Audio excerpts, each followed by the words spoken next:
Welcome to Live Doctors. Hi, I'm your host, Andrew David Schiller, and I'm here today with Dr. Hugh Sampson, who is an expert in immunology and allergy. He's professor of pediatrics at Mount Sinai School of Medicine.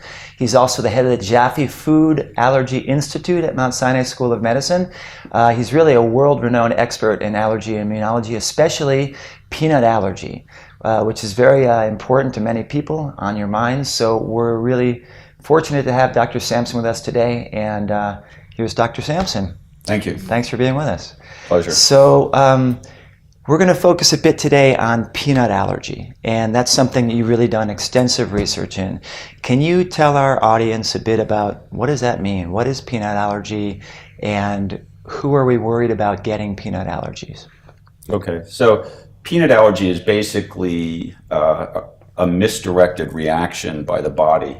The immune system sees this as a foreign invader instead of a food source.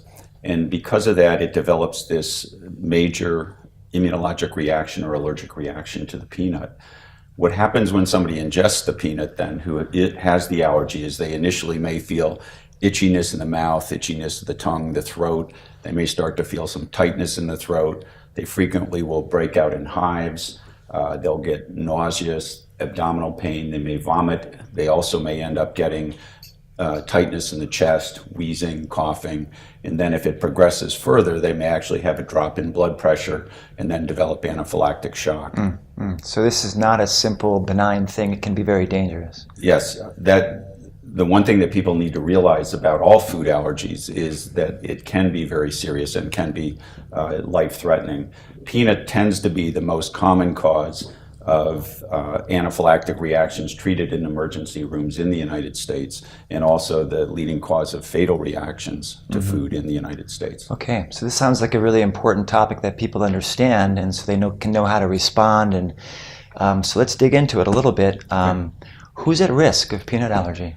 So the allergy does travel in families. There's clearly a genetic component to it.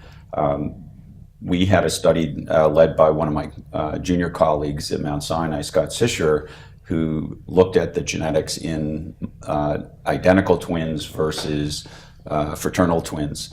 And he was able to show that about 2/3 of the identical twins had concordance of what we call, or both had peanut allergy, versus the fraternal twins, where don't have the identical genetic makeup, where it was only about 7%. So here you see about a tenfold increase based on that. So clearly a genetic component, but it also really depends on exposure. Right. And we've known for a long time that children with atopic dermatitis or eczema are the ones that are at highest risk for developing peanut allergy. Also, children who have developed egg allergy at a very young age, who also tend to have eczema, are at very high risk. Interesting. So for our viewers, you said atopic dermatitis or eczema.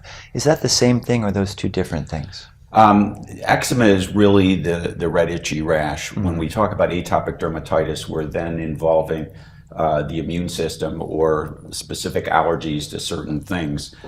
We believe now, based on some of the more recent data, that it really is the eczema. It's the irritation of the skin that is the leading factor.